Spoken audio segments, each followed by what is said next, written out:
오늘 오전 함께 은혜 나눌 말씀은 사무엘상 3장 1절로 10절까지입니다. 1절로 10절까지 보도록 하겠습니다. 제가 봉독해 올리겠습니다. 아이 사무엘이 엘리 앞에서 주를 섬기더라. 당시에는 주의 말씀이 귀하여 환사가 나타나지 않았더라. 엘리가 자기 처소에 누웠는데 그의 눈이 침침해져서 잘 보지 못하더라. 그때 이 일이 일어났으니 하나님의 궤가 있는 주의 성전에서 하나님의 등불이 꺼지기 전에 사무엘이 자려고 누워 있는데 주께서 사무엘을 부르시니 그가 대답하기를 내가 여기 있나이다 하고 엘리에게로 달려가서 말하기를 당신이 나를 부르셨기에 내가 여기 왔나이다 하니 엘리가 말하기를 내가 부르지 아니하였으니 다시 누우라 하더라. 그가 가서 눕더라. 주께서 다시 사무엘을 부르신지라. 사무엘이 일어나서 엘리에게 가서 말하기를 당신이 나를 부르셨기에 내가 여기 왔나이다 하니 그가 대답하기를 내 아들아 내가 부르지 아니하였으니 다시 누우라 하더라. 사무엘이 아직 주를 알지 못하였고 주의 말씀이 아직 그에게 계시되지도 아니하였더라. 주께서 세 번째로 다시 사무엘을 부르시니 그가 일어나 엘리에게로 가서 말하기를 당신이 나를 부르셨기에 내가 여기 왔나이다 하니 엘리가 주께서 그 아이를 부르신 줄 깨닫더라. 그러므로 엘리가 사무엘에게 말하기를 가서 누우라. 만일 그가 너를 부르시거든 너는 말하기를 주여 말씀하소서 주의 종이 듣나이다 하라 하니라. 그리하여 사무엘이 가서 그의 자리에 누우니라. 주께서 오셔서 서서 다른 때와 마찬가지로 사무엘아 사무엘아 부르신지라. 사무엘이 대답하기를 말씀하소서 주의 종이 듣나이다 하니라. 아멘. 하나님께서 어린 사무엘을 부르시는 장면이죠. 잠시 말씀을 위해서 기도하겠습니다. 위대하시며 존귀하신 아버지 하나님, 주님의 은혜에 감사를 드립니다. 하나님의 사랑을 입은 사랑하는 지체들, 오늘 주님 벌하신 첫날 이렇게 온근 각지에서 불러 모아주셔서 위대하신 주님을 찬양하고 말씀을 공부하며 이렇게 오전 경배를 들을 수 있도록 인도하심을 감사합니다. 주님께서 한 주일 동안 저희들을 말씀으로 목말라게 해주시고 갈급하게 해주심을 감사합니다. 이제 오전 이 말씀을 통하여 위대하신 하나님의 말씀에 오묘하고 깊으신 말씀을 통하여서 우리 자신이 위로를 받고 이 마지막 시대에 하나님께서 각인을 부르셨다는 사실을 다시 한번 확인할 수 있도록 인도하여 주십시오. 우리가 주님의 부름을 받고 주님의 그 부름에 모두가 응하여 이 자리에 다 앉았습니다. 주님, 이 마지막 시대에 저희들을 주님의 말씀을 전파하는 모든 통역자로 사역자들로 삼아주셔서 이 귀한 사역들을 저희들이 동역할 수 있도록 인도하심을 감사합니다. 이제 우리가 다시 한번 8주년이 되는 이 즈음에 다시 한번 하나님 말씀의 각오를 다지며 주님께 더욱 밀착하여 주님을 더욱더 따르는 여기 있는 모든 성도들이 될 수 있도록 인도하여 주시옵소서. 제가 말씀을 전파할 때 저의 입술을 주님께서 주장해 주시고 관장해 주시길 원합니다. 우리 모두를 주님의 영으로 함께 해 주십시오. 주 예수 그리스도 이름으로 기도드렸습니다. 아멘. 오늘 하나님 말씀은 제목은 주여 말씀하소서 주의 종이 듣나이다. 9절을 말씀하고 또 10절에서 말씀하고 있죠.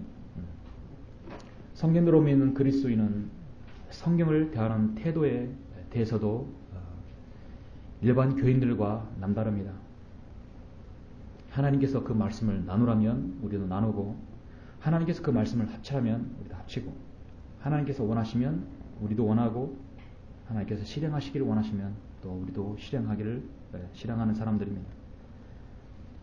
그렇다면 하나님의 뜻이 무엇인지를 알고 우리가 실행합니까? 우리가 어떻게 하나님의 뜻을 알 수 있습니까?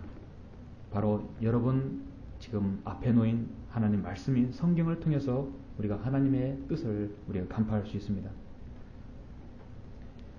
성경의 태도가 그래서 바르지 않다면 그 사람은 하나님의 말씀을 알 수가 없죠.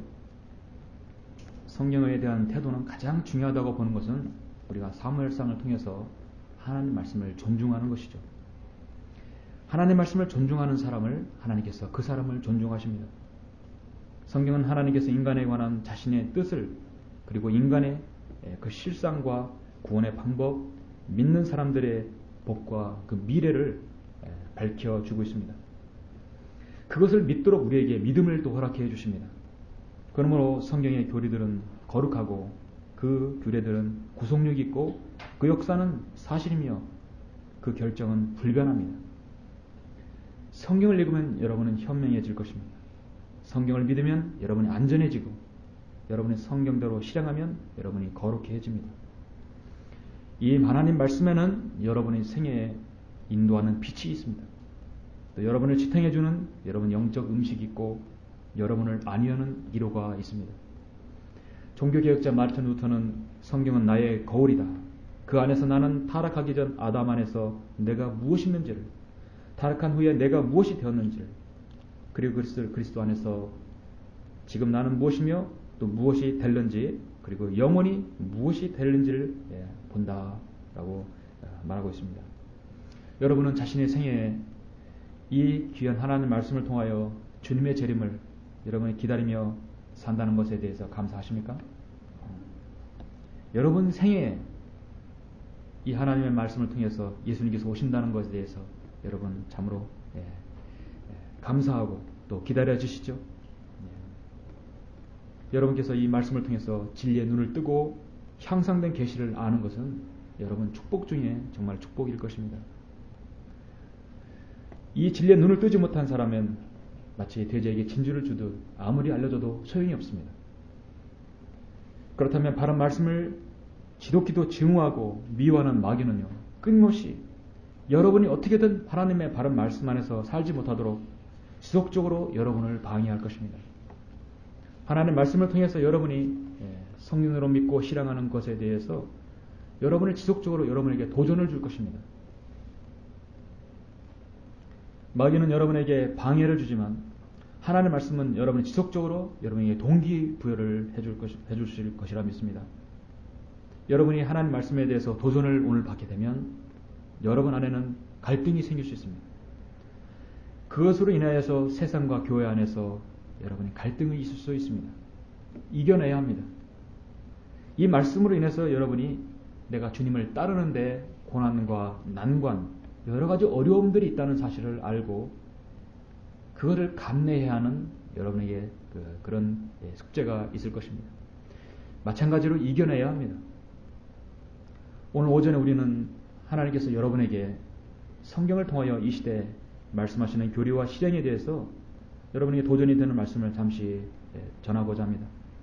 이 말씀을 통해서 우리는 성경대로 믿는 사람들이란 그 영예로운 이름들을 여러분에게 다 부여해 주셨습니다.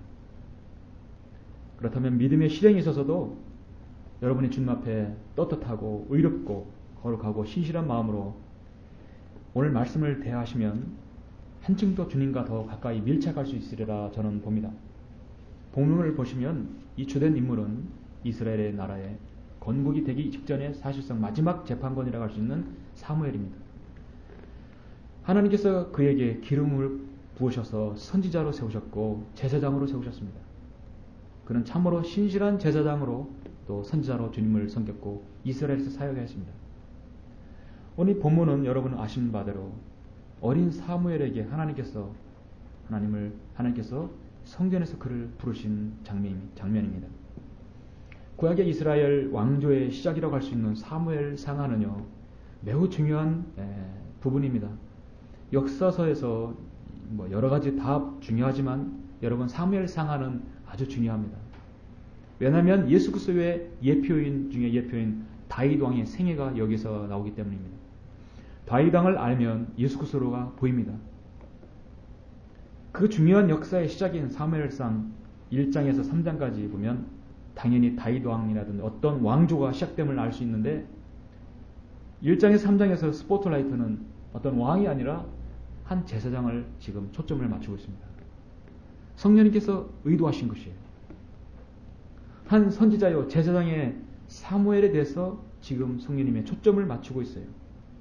왜 사무엘에게 초점을 맞추는가? 한번 여러분 생각해 볼 수 있습니다. 이 사무엘상 1장에서 보면 사무엘의 어머니 한나의 간절한 눈물의 기도가 나오죠. 한나의 간절한 기도, 눈물의 기도로 인하여 그 기도 응답을 받아서 사무엘이 출생합니다. 그리고 2장에서 한나는 기도에 서원한 대로 한나는 아들 사무엘을 하나님께 온전히 하나님께 바칩니다. 그리고 3장에서 그 바쳐진 사무엘을 하나님께서 부르시는 장이 바로 3장에 있습니다. 하나님께서는 일반적으로 어느 정도 나이가 들었을 때 그를 부르시죠. 최소한 20대 이상이었을 때, 최소한 10대 이상일 때 부르셨습니다. 다니엘도, 에스겔도, 이사야도, 요엘도, 요하나도 대부분의 성인이 되었을 때 하나님께서 그 사역을 불렀습니다. 예레미야도 사실 성인이 돼서 불렀지요. 태에서부터 주님께서 정하셨으나 성인 돼서 불렀습니다. 그러나 사무엘은 달랐습니다.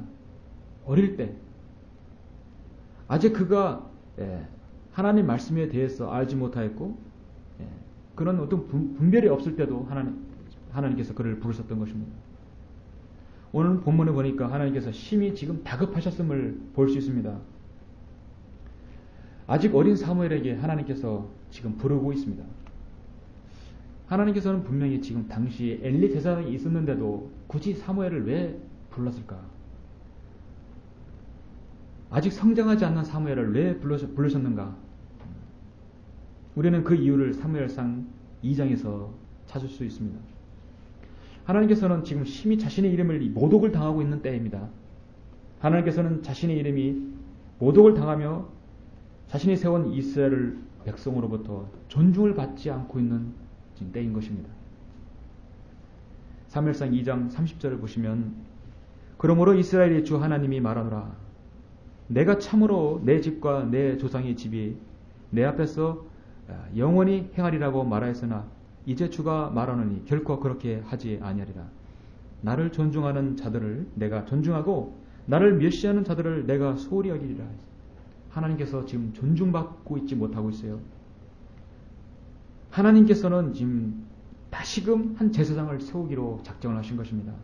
35절을 보면 그리고 내가 한 신실한 제사장을 일으키리니 그가 내 마음과 내 뜻대로 행할 것이라. 내가 그에게 견고한 집을 지어주리니 그가 나의 기름 부음 받은 자 앞에서 영원히 행하리라. 그렇다면 한 신실한 제사장을 세운다고 하면 바로 그 사무엘이겠죠. 그럼 현재의 제사장은 신실하지 못하다는 것이죠. 한 신실한 제사장을 세우겠다는 강력한 하나님의 의지를 볼 수 있어요. 왜 하나님의 이름이 모독을 당하고 있겠습니까? 여러분 2장을 잠깐 보시면 12절을 보십시오. 자, 당시에 엘리 제사장이 있었는데요. 12절 보니까 한편 엘리의 아들들은 벨리알의 아들들이라 마귀 자식이라는 것이죠. 아, 제사장의 아들들인데 얼마나 교육이 잘 됐으리라. 우리는 생각할 수 있지만 성경은 벨리알의 아들들이 마귀 자식이라는 그들은 주를 알지 못하더라. 그 제사장들이 백성에게 행하는 관습이 이러하니 어떤 사람이 희생제를 드리면 고기가 삶아지는 동안 제사장의 종이 새 살 갈고리를 손에 들고 와서 그것을 남비나 들통 큰 솥이나 소단으로 찔러 넣어 갈고리에 걸려 나오는 것은 모두 제사장이 자기 것으로 취하더라. 그리고 실루에서 그곳에서 온 모든 이스라엘인들에게 그렇게 행하더라. 또한 그들이 기름을 태우기 전에 제사장의 종이 와서 제사 드리는 사람에게 말하기를 제사장을 위하여 구울 고기를 달라 내게 삶은 고기를 원치 아니하고 날고기를 원하신다 하였으며 만일 어떤 사람이 그 종에게 말하기를 사람들로 기름을 반드시 지금 태우도록 하고 그 다음에 내 혼이 원하는 만큼 가져가라 하면 그가 대답하기를 아니라 당장 그것을 내게 달라 그렇지 아니하면 내가 강제로 빼앗아 가리라 하더라. 자, 반드시 태우도록 하셨는데 날고기를 먹는 것이에요. 17절 보니까 그러므로 이 젊은이들의 죄가 주 앞에 심히 컸으니 이는 그들이 주께 드리는 제물을 멸시함이라 했습니다. 하나님의 이름이 멸시당하고 있는 것이에요. 존중받고 있지 못하는 것입니다. 22절에 보니까 엘리가 심히 늙었는데 더 막중한 죄들을 짓죠. 그가 그의 아들들이 온 이스라엘에게 행한 모든 일과 회중의 성막문에 모인 여인들과 동침했다는 것을 듣고 그들에게 말하기를 어찌하여 너희가 그런 짓을 하였느냐. 내가 너희의 악한 행실들을 이 온 백성에게 드노라. 그것을 알았다면 반드시 실행하게 하고 교정을 하고 책망을 하고 못하게끔 해야 되겠죠. 근데 아버지가 아버지 노릇을 못하는 것입니다. 24절 내 아들들아 그리 말라. 내가 좋지 않는 소문을 듣나니 너희가 주의 백성으로 범죄케 하는도다. 한 사람이 다른 사람에게 죄를 지으면 재판관이 그를 판단할 것이나 사람이 주를 거역하여 죄를 지으면 누가 그를 위하여 간청하겠느냐 하였으나 그래도 그들이 자기 아버지의 음성에 경청하지 아니하였으니 이는 주께서 그들을 죽이고자 하심이더라 이었더라. 결국 나중에 전쟁에 죽였죠. 27절에 보니까 하나님의 사람이 엘리에게 와서 그에게 말하기를 주께서 이같이 말씀하시니라. 내 조상이 이집트에서 파라오의 집에 있었을 때 내가 분명히 그들의 집에 나타나지 않았느냐. 내가 그를 이스라엘 온 지파 중에서 내 제사장으로 택하여 내 제단에 제사를 드리고 분향하여 내 앞에서 에봇을 입게 하지 않았느냐. 또 내가 이스라엘 자손이 불러 만든 모든 제사를 내 조상의 집에 주지 않았느냐. 어찌하여 너희는 내가 내 처소에게 명명한 내 희생제물과 내 제물을 차버리며 내 자식들을 나보다 더 높여 내 백성 이스라엘의 모든 제물 중에서 가장 좋은 것으로 너희 자신을 살찌우느냐. 하나님의 준엄하신 책망입니다. 한 사람을 보냈지요. 하나님의 사람을 보냈습니다. 29절 핵심은 어찌하여 너희는 너희 자신을 살찌우느냐. 자신을 살찌우는 것입니다. 여러분, 이때 이스라엘 상황은 이건 보통 심각한 상황이 아닙니다. 한 나라를 대표할 수 있는 한 이스라엘의 제사장의 아들들이 이 같은 짓을 하고 있고 그걸 방관하고 있는 것이에요. 그거를 눈에 보고 시정을 못하는 것이에요. 이런 엘리 제사장을 보고 하나님께서 어떻게 하시겠습니까? 내가 한 신실한 제사장을 일으킨다겠어요. 마치 오늘 한국에 성경적 바른 길로 가지도 않았고 미쳐버린 마귀에게 점유당한 한국의 기독교와 같은 상황입니다. 엘리는 과거에 어떻게 쓰임받았을지는 모르지만 우리나라는 한 번도 바른 길로 가지도 않았었어요. 영적인 상황을 한마디로 표현한다면 저는 오늘날 풍요 속에서의 빈곤이라고 말하고 싶습니다. 풍요 속에서의 빈곤입니다.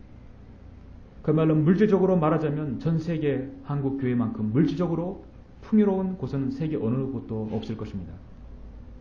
그러나 그들의 한국의 교인들의 영적 상황은 이미 아사 직전의 상황입니다.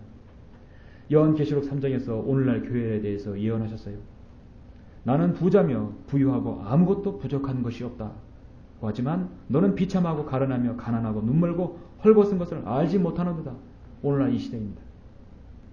그들은 많은 물질적인 풍요를 가져왔어도 오히려 영적 빈곤을 가져오는 시대가 바로 이 시대입니다. 이 시대는 바로 풍요 속의 빈곤입니다. 또 한편으로 풍요 속의 빈곤의 시대는 또 한편으로 볼 수 있는 것은 우리나라에 지금은 이렇게 빈곤 가운데서 영적 빈곤을 해소하려고 하나님께서 한 사람을 통해서 한글 김제인 성경을 번역해 주셨고 15년 전에 이 성경이 나왔고 전국 서점에서 신실한 성경도 믿는 그리스도인을 통해서 이 성경이 손에서 손으로 전달되어서 지금 계속 지속적으로 전파되고 있습니다. 수많은 사람들이 손에 읽혀져 바른 성경에 눈을 뜨고 진리를 갈급하는 사람들이 늘어나고 있어요. 그런데 문제는 이 성경이 파급력 있게 목회자들에게 전달되어서 그들의 목회를 성경적으로 돌이키는커녕 오히려 더 고소하고 있다는 상황입니다. 자, 오늘날 목회자들이 한국의 목회자들이 이 성경을 모르는가? 압니다. 그들은 이미 미국에서 한 번씩 다 킹제임스 성경을 들고 왔었기 때문에 킹제임스 성경의 권위와 그 우수성을 알고 있어요. 한글 김제인 성경이 나왔다는 것도 알고 있습니다. 그러나 그들이 밥줄이 끊기기 때문에 성경대로 실행하지 못하는 것이에요. 성경대로 가르치지 못하는 것입니다. 90% 이상을 다시 가르쳐야 합니다. 어떤 교인들이 그대로 있겠습니까? 그들의 종교 사기가 닳도록 드러나기 때문에 그들은 다른 진리를 알아도 제시하지 않은 것입니다. 그들은 고린도후서 2장의 말씀대로 하나님의 말씀을 변개시킴으로써 이익을 취하는 여러 사람들 같은 것입니다. 너희를 교란시키는 어떤 사람들이 있어서 그들이 그리스도의 복음을 변개시키는 것입니다. 이것 또한 저는 풍요 속의 빈곤이라고 저는 보는 것입니다. 이 늙은 엘리 제사장은 자식의 잘못된 행동에 대하여 영적 감각을 상실했어요. 하나님께서 사무엘아 불렀을 때 딱 직감하고 자기가 부르지 않았으면 하나님 부른 것인데 세 번째 가서야 하나님이 부른 걸 직감하는 거예요. 영적으로 그만큼 좀 둔감한 것입니다. 자신도 이미 한물간 늙은 제사장에 불과한 사람이었습니다. 더 이상 하나님께서 그를 쓰실 수 없는 상황입니다. 마치 한국의 비정상적인 성장을 조장하고 키워온 늙은 목사 직함으로 올로 대우기 받기 좋아하고 음행을 일삼고 돈을 밝히는 마귀에게 전무당한 그 목사들을 보는 동일한 상황과 전 같다고 봅니다. 일찍이 그들은 한 번도 이 민족과 나라의 복음을 위해서 쓰임받은 적이 없었습니다. 그들이 쓰임받았다면 우리가 이렇게 충천함도 저녁을 이렇게 돌아다니면서 순회하면서 설교하지 않아도 되죠. 안면도에 교회가 많이 있었습니다. 거기 있는 교회 목자들이 그 항구에 가서 그 시장에 가서 신실하게 한 달에 한 번이라도 전했더라면 우리가 굳이 갈 필요가 없죠.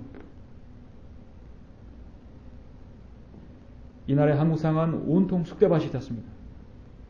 29절에서 오늘날 한국에 있는 배교한 사람들, 하나님 말씀대로 시행하지 않는 자들은 성경은 이렇게 말씀합니다. 어찌하여 너희는 너희 자신을 살찌우느냐. 이렇게 주님은 실책하고 있습니다. 그런 상황에서 한 신실한 제사장을 하나님께서 세우신다고 말씀하고 있습니다. 이 한 신실한 제사장은 나이와 관계없습니다. 하나님께서 세우신다면 세우시는 것이에요. 일찍이 한나의 간절한 눈물의 기도로 태어난 사무엘은 하나님께 특별한 존재로 지금 드러났죠. 여러분은 지난 8월 15일 날 한국 기독교인들이 주최하는 8.15 광복절 예배를 여러분 보셨으리라 생각합니다. 보지 못하셔도 여러분 신문지상이나 학회지를 통해서 그 실상을 보았을 것입니다. 절대로 하나님께서 임재할 수 없는 그런 예배입니다. 완전히 마귀에게 바쳐진 그런 집회가 8.15 집회였습니다. 사실 이것은 어제 오늘 상황이 아닙니다. 그런 일들이 지난 140년 동안 이어져 왔습니다. 한국의 기독교를 보는 상황은 마치 지금 사무엘상 2장을 보는 상황과 동일하다고 봅니다. 그런 상황에서 한글 킹제임 성경이 나오고 이 땅에 성경대로 믿는 사람들이 등장해서 그들의 오류와 마귀적 행태들을 지금 낱낱이 지적하고 있습니다. 하나님께서 여러분 신실한 그리스도인을 지금 부르셨기 때문입니다. 다음 주면 우리 찬양성인천주교가 8돌을 맞이합니다. 그런 이 시점에서 우리는 하나님 말씀을 통하여 우리가 진리를 갖고 그 진리의 눈을 떴습니다. 우리 자신이 하나님을 향한 그 부르심, 우리가 그 부르심에 다시 한번 우리 여러분 자신을 점검하는 오늘 계기가 되었으면 합니다. 본문에서 하나님께서는 아직 제사장 임무를 맡기도 전에 너무도 어린 사무엘을 하나님께서 부르셨어요. 그럼 사무엘의 대답을 여러분이 한번 보시라는 것입니다. 어린 사무엘이지만 그의 응답은 참으로 우리가 마음에 담아둬야 할 것입니다. 우리는 그의 대답에를 주목하면서 자신이 여러분의 응답과 비교해서 도전을 받으셨으면 합니다. 하나님께서 부르실 때 사무엘의 응답을 자세히 지켜보십시오. 주여 말씀하소서. 주의 종이 듣나이다. 첫 번째는 사무엘의 응답은 내가 여기 있나이다. 내가 여기 있나이다. 그건 뭐냐면 이는 하나님께서 자신의 사역을 위한 일꾼을 찾으실 때 바로 그 그리스도인의 반응입니다. 여러분 1절 4절 다시 한번 보시죠. 아이 사무엘이 엘리 앞에서 주를 섬기더라. 당시에는 주의 말씀이 귀하여 환상은 나타나지 않았더라. 그동안 사역을 어떻게 했길래 하나님의 말씀이 귀하였습니까? 엘리가 자기 처소에 누웠는데 그의 눈이 침침해서 져서 잘 보지 못하더라. 그때 그 일이 일어났으니 하나님의 궤가 있는 주의 성전에서 하나님의 등불이 꺼지기 전에 사무엘이 자려고 누웠는데 주께서 사무엘을 부르시니 그가 대답하기를 내가 여기 있나이다. 물론 사무엘은 엘리가 부른 줄 알고 엘리에게 갔었죠. 부르신 건 주님께서 부르셨던 것입니다. 하나님의 부르심은요, 그의 나이와 남자와 여자와 귀천을 가리지 않습니다. 하나님께서는 경기고 서울대만 부른 게 아니에요. 하나님께서는 미천하고 어리석은 세상에서 볼품없는 사람들, 세상에서 미천하다고 약하다고 생각하는 사람들, 그 사람을 불러서 강한 자를 부끄럽게 하시는 분이십니다. 세상에서 출신 성분이 좋은 사람들은요, 정부 부처로 다 시험 안 보고 다 들어갈 수 있잖아요. 좋은 출신 성분이 없는 사람들은 시험을 보고 들어가죠. 그런 세상입니다. 드러나지 않았어. 그렇지. 그런 일들이 너무도 많을 것입니다. 출신 성분이 좋은 사람들은 하나님의 부르심을 받을 때 그들은 하찮게 여길 것이에요. 왜냐하면 현실이 더 우월하니까요.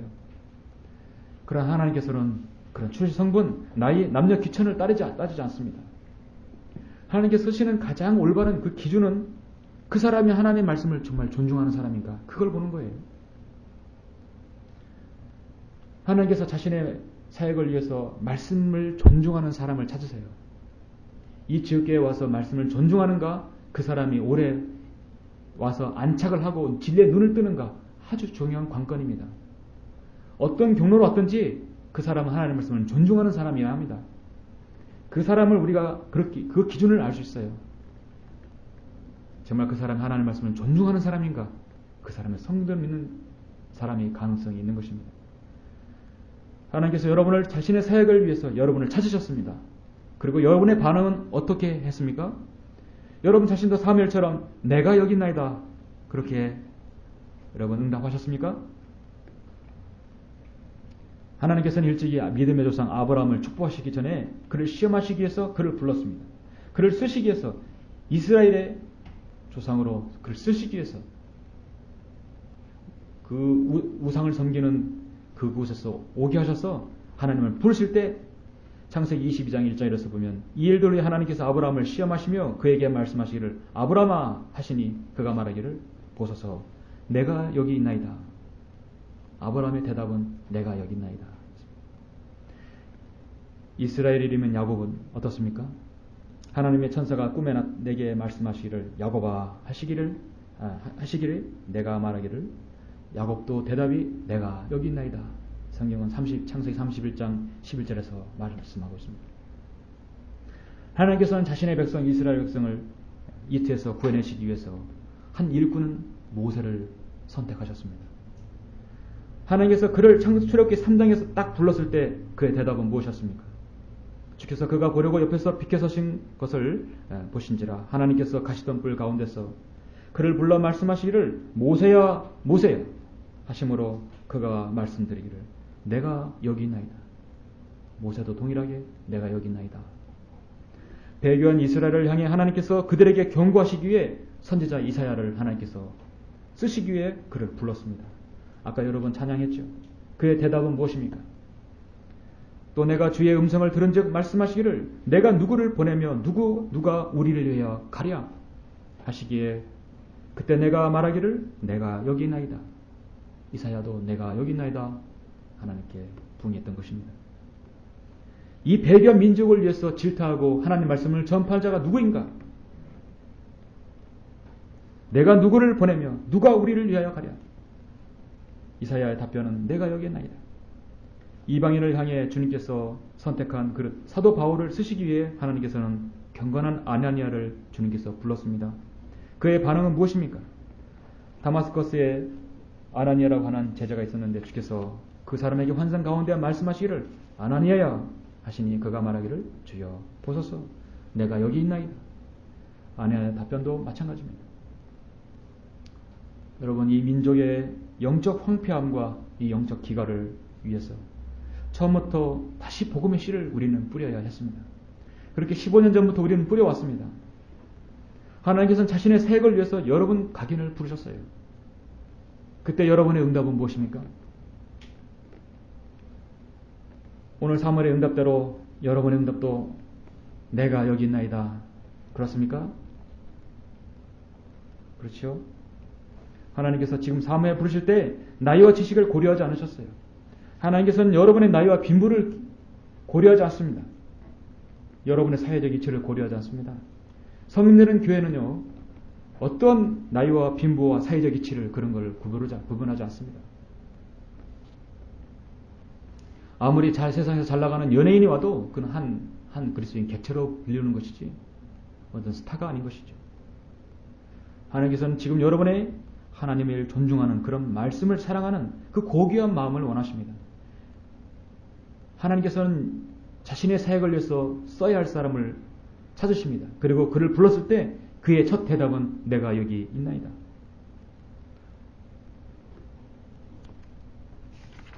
주여 말씀하소서 주의 종이 듣나이다. 두 번째는 여러분의 하나님께서는 마음에 준비된 자를 찾으실 때 여러분의 반응은 무엇입니까? 두 번째는 내가 여기 왔나이다. 여러분 본문 5절부터 9절 보시겠습니다. 자, 엘리에게로 달려가서 말하기를 당신이 나를 부르셨기에 내가 여기 왔나이다 하니 엘리가 말하기를 내가 부르지 아니하였으니 다시 누우라 하더라. 그가 가서 눕더라. 주께서 다시 사무엘을 부르신지라. 사무엘이 일어나서 엘리에게 가서 말하기를 당신 나를 부르셨기에 내가 여기 왔나이다 하니 그가 대답하기를 내 아들아 내가 부르지 아니하였으니 다시 누우라 하더라. 사무엘이 아직 주를 알지 못하였고 주의 말씀이 아직 그에게 계시되지도 아니하였더라. 주께서 세 번째로 다시 사무엘을 부르시니 그가 일어나 엘리에게로 가서 말하기를 당신이 나를 부르셨기에 내가 여기 왔나이다 하니 엘리가 주께서 그 아이를 부르신 줄 깨닫더라. 주님은 계속 불렀어요. 사무엘은 계속 왔어요. 내가 여기 왔나이다. 내가 여기 왔나이다. 또 세 번째로 내가 여기 왔나이다. 그러므로 엘리가 사무엘에게 말하기를 엘리는 이제야 깨달은 거예요. 아, 하나님 부르셨구나. 가서 누우라. 만일 그가 너를 부르시거든 너는 말하기를 주여 말씀하소서 주의 종이 듣나이다 하라 하니라. 그리하여 사무엘이 가서 그의 자리에 누우니라. 자, 여러분이 자녀를 부를 때 자녀가 어떻게 순종합니까? 예, 누구야? 하면 예, 나 여기 있어요. 아, 거기 있다는 걸 알게 돼요. 예, 누구야? 그러면 와야 될 거 아니에요. 와야 뭘 시키든지 뭐 이렇게 하나님 쓰시잖아요. 여기 있어요 하고 오지 않는 거예요. 내가 여기 왔나이다 해야죠. 그렇죠? 하나님께서 기뻐하시는 거죠. 대답만 하고 오지 않으면 안 되죠. 사무엘은 예, 내가 여기 있나이다 하고 그리고 내가 여기 왔나이다. 내가 왔나이다. 세 번 부르면 세 번 다 오는 거예요. 자, 어린 사무엘 정말 하나님께 축복된 자녀이죠. 하나님께서는 자신이 하나님 앞에 쓰임 받으려고 준비된 자를 부르실 때 반응은 바로 본문 말씀같이 내가 여기 왔나이다. 내가 여기 왔다는 말씀은요. 이미 세상의 모든 것을 다 포기했다는 것이에요. 다 버려두고 왔다는 것이에요. 그래서 저는 하나님과 세상을 동시에 섬길 수 없는 사람들입니다. 잠시 여러분 마태복음 6장을 잠깐 보시겠습니까?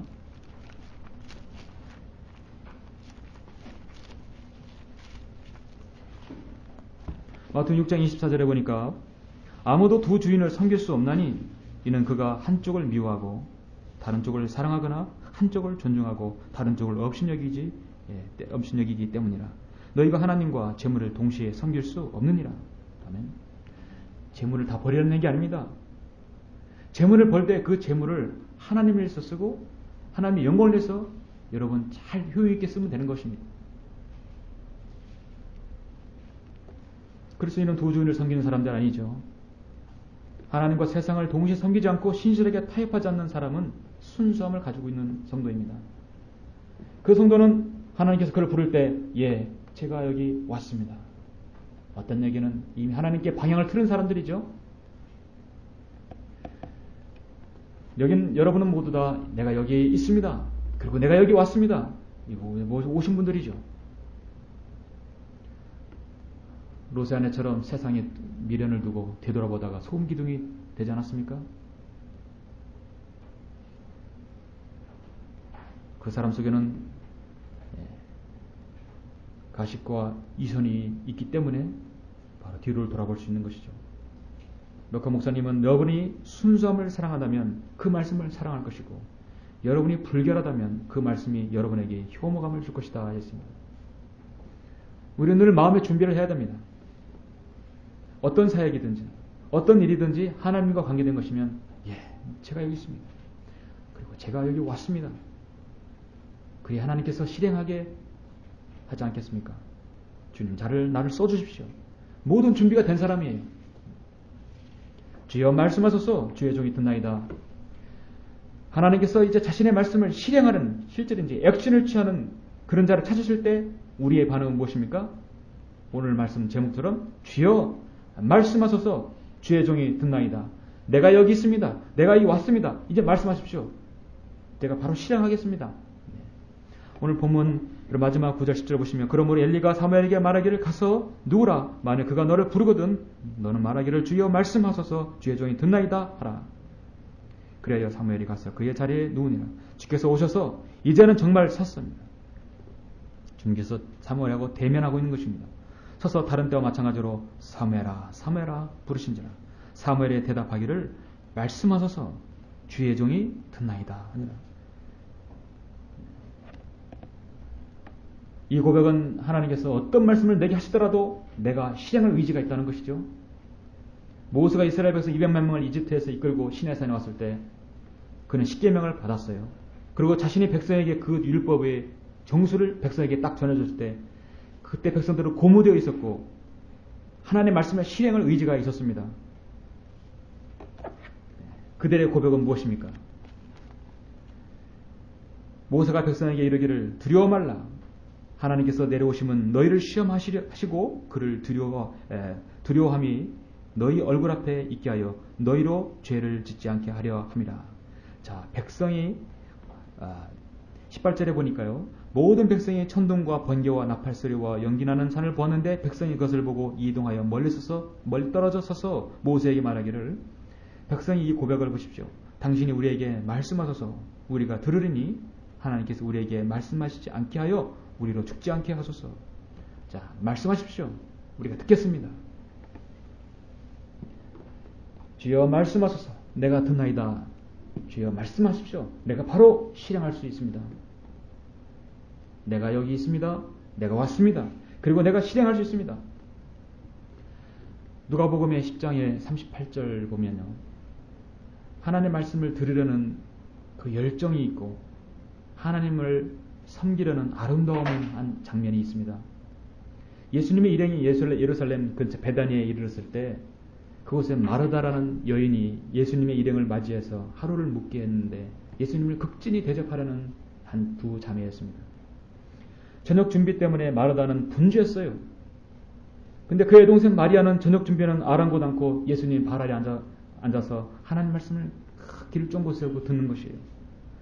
마르다는 너무 바쁜데 좀 도와주면 좋겠는데 예수님께 불평조로 옵니다. 주님, 제 동생이 저의 일만 섬기는 것 저에게 맡기고 가만히 있고 주님 말씀만 듣는데 어떻게 좀 말씀을 좀 해주십시오. 저를 좀 도와주라고 말씀해 주십시오. 예수님께서는 마리아야 너 빨리 가서 마르다 도와줘라 하는 거지 않았어요. 화난 그를 두 번씩이나 주님은 다정하게 마르다야 너는 많은 일에 마음을 쓰며 걱정을 하지만 실제로 중요한 것은 한 가지다. 마리아는 그 많은 것들 중에 참 좋은 목을 택하였다고 그의 목을 빼앗아서는 안 된다는 것입니다. 직접 성경 인용하면 마르다야 내가 많은 일로 염려하며 수고하고 있으나 필요한 것은 한 가지뿐이라. 마리아는 이 좋은 편을 택하였으니 그녀에게서 그것을 빼앗지 못하리라 했어요. 오히려 마리아를 칭찬해 주셨어요. 그렇다면 예수님께서는 무엇 때문에 마리아를 더 칭찬했을까요? 시중 드는 일에 경황이 없는 마리아와는 달리 마리아는 주님의 발 아래 앉아서 주님의 말씀을 듣기를 더 즐거워했습니다. 잠시 주님을 섬기는 그 음식들 먹고 없어지면 끝나는 것이지만 하나님 말씀을 듣는 것 그것은 영원히 남는 것이죠. 마르다에게는 그 아름다운 봉사가 있었지만 주님께서는 말씀을 듣는 것보다 봉사가 우선이었던 마르다였습니다. 마리아는 진리를 갈구하는 마음으로 말씀을 사모하는 마음으로 말씀을 듣고 싶었습니다. 어떠한 주님을 육신적인 접대보다도 주님의 말씀에 발 아래 앉아서 듣는 것을 더 기쁘게 여긴 마리아였습니다. 우리는 그 무엇보다도 가장 귀중히 여기는 것이 하나님의 진리를 여러분 갈구하고 그 진리를 듣기를 즐거워하는 것이죠. 이게 여러분의 중심이어야 합니다. 하나님께서 그거를 보시죠. 우리는 하나님의 말씀을 들으려는 노력이 필요합니다. 주여 말씀하소서. 성령님의 미세한 음성이 여러분의 귓가에 늘 여러분 메아리칠 것입니다. 다만 여러분이 살아가는데 바쁘고 시간에 쫓기다 보면 주님 말씀이 들어오지 못합니다. 그것이 하루 이틀 한 주 두 주 돼가면은 여러분 그게 무뎌지지요. 성도의 분만한 생활과 너저분한 영적 생활과 나태한 신앙생활은 성령님께서 말씀을 일깨우는데 매우 힘든 환경입니다. 그러므로 우리는 하나님의 말씀을 늘 어느 때라도 받을 수 있는 여유와 마음밭이 우리가 준비가 되어야 합니다. 저는 설교자로서 한 주 동안 두 번의 말씀을 전파하기에 성령님의 도우심과 조명이 없으면 도저히 저는 이 사역을 감당할 수 없고 설교를 준비할 수 없습니다. 조명이 없을 때는 갈구해야 합니다. 어떻게 하는 말씀을 쥐어 짤 수도 없고 어떻게 합니까? 성령님의 조명 없이는 잘할 수가 없죠. 도우심 없이는 할 수가 없는 것입니다. 영국 브리스톨에서 가장 큰 고아원을 했던 조지 뮬러는 무릎 꿇고 킹제임스 성경을 100번이나 읽었던 사람이었습니다. 그는 하나님 방법으로 고아원을 운영했어요. 조지 뮬러는 조용한 아침 시간에 기도함으로써 성경을 상고하였다고 합니다. 아침에 옷을 입은 후 그의 일은 자신을 그 기도에 몰입시켜서 하나님의 말씀을 듣는 것이었습니다. 나는 하나님의 말씀을 읽는 것이 내가 해야 할 일들 중에 가장 중요한 일이다. 그래서 나는 성경 말씀을 읽고 묵상하게 되면 주님께서 무엇이라고 속삭이는지 나는 알게 된다. 그러므로 나의 마음은 안정이 되고 용기를 얻고 조심하게 되고 내 마음은 견책하고 훈계를 받곤 합니다. 하나님의 말씀을 묵상함으로 나의 마음은 주님과 체험적인 교제를 하게 됩니다. 그 어떤 사람도 넘볼 수 없는 영역이죠.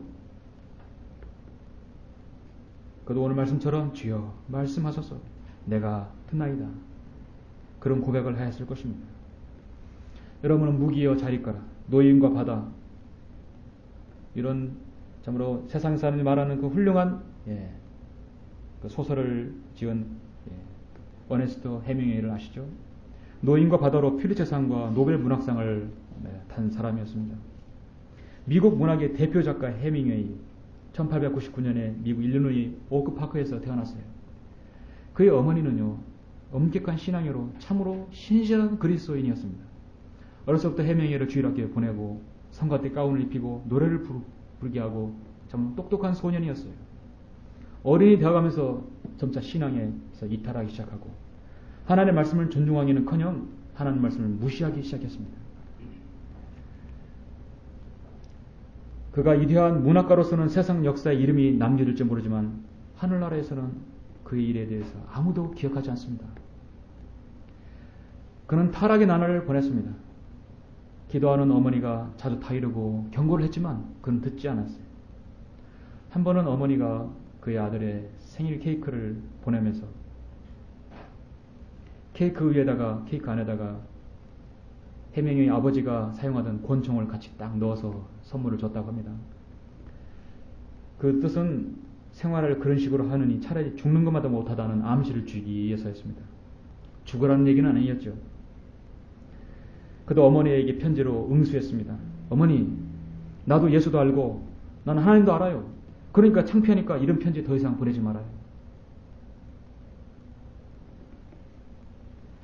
그리고 그의 인생에서 남은 것은 무엇입니까? 아무것도 없습니다. 오늘날 거듭나지 못한 사람들은 해밍웨이가 미국의 플로리다의 가장 최남단 섬 거기에 집이 있죠. 플로리다 키스라는 그 섬에 그 생가가 있다고 살았던 사람들이 거기서 계속 관광객들이 부적거려요. 그 해밍웨이 살았던 곳을 보기 위해서. 왜냐하면 노벨 문학상을 탔으니까.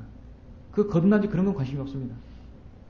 그는 1954년 아프리카 여행 중 2번이나 비행기 사고를 당해 중상을 입고 요양생활을 했지만 얼마 지나지 않아 우울증을 시달리다가 결국은 엽총 자살로 세상을 떠났습니다. 그 자신이 그래서 나는 전지약 건전지가 다 떨어지고 코드를 꽂을래도 전원이 없어서 불이 들어오지 않는 라디오의 진공관처럼 외로운 공허 가운데 살고 있다. 인간은 죽을지 모르지만 패배하지 않는다라는 말을 남기고 죽었습니다. 자, 그의 어머니의 간절한 기도에도 불구하고 그는 그걸 외면했습니다. 하나님 말씀을 존중하지 못했던 결과입니다. 만약에 그 하나님 말씀을 존중했더라면 그는 성경 믿는 그리스도인으로서 훌륭한 그는 그 글 쓰는 재주로 많은 좋은 주옥 같은 글을 남겼을 것이에요. 자, 두 기도하는 어머니가 있습니다. 해밍웨이 어머니는 신실한 그리스도인이었어요.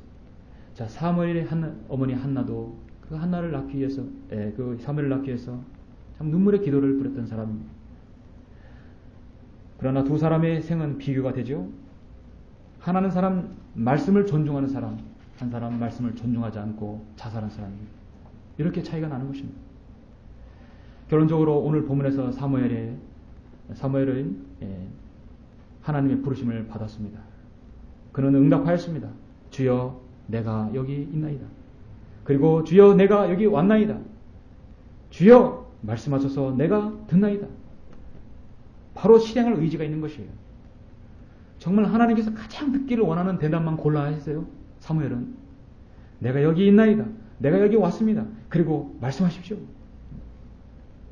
하나님께서는 그를 통해 다윗에게 기름 부어 왕이 되게 한 특권까지 주셨고 이스라엘의 신실한 제사장으로 쓰임받았습니다. 여러분 3장 19절에 보니까 본문 사무엘이 성장하니 주께서 그와 함께 계셔서 그분의 말씀들이 하나도 땅에 떨어지지 않게 하시더라. 하나님께서 정말 3장 너무 아름다운 장이에요. 하나님 말씀이 땅에 떨어지지 않는 것이에요. 한 톨도 떨어지지 않는 것입니다. 하나님 말씀을 족족 다 받아서 다 흡수한 사람이죠. 오늘 우리는 하나님 말씀을 대할 때 올바른 자세와 주님이 기뻐하시는 여러 응답을 보았지요. 사무엘의 그런 응답으로 살 때 하나님께서는 그 사람에게 조명을 주시고 쓰임받게 해주십니다.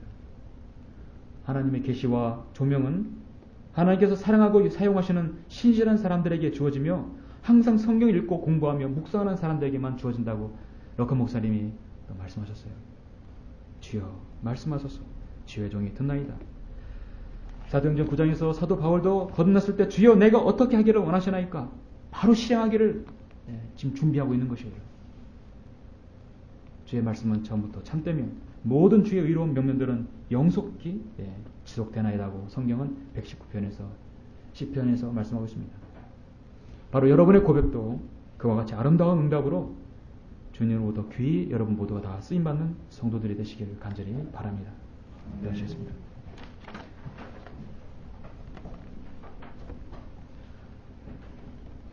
존귀하시고 위대하신 아버지 하나님 감사를 드립니다. 부족한 자가 하나님 말씀을 대언하였습니다. 사무엘은 참으로 하나님께 그 부르심에 대한 응답을 하나님이 기뻐하시는 응답으로 화답하였습니다. 내가 여기 있습니다. 내가 여기 왔습니다. 주여 말씀하소서 주의 종이 듣나이다라고 고백하였습니다. 이 고백이 여기 있는 모든 성도들의 고백이 될 수 있도록 주님 인도해 주십시오. 우리가 이제 다음 주면 창립 8주년 기념 예배로 드리고자 합니다. 이러한 시점에서 저희들이 다시 한번 자신의 부르심을 확인하고 주님께서 그 어떤 하나님의 일이든 하나님과 관련된 그 일이라면 우리가 사무엘의 고백이 다 될 수 있도록 인도하여 주십시오. 오늘 자신을 놓고 한번 말씀을 되돌아보기를 원합니다. 이 시간을 잘 소용할 수 있도록 인도해 주시길 원합니다. 주 예수 그리스도의 이름으로 기도드렸습니다. 아멘.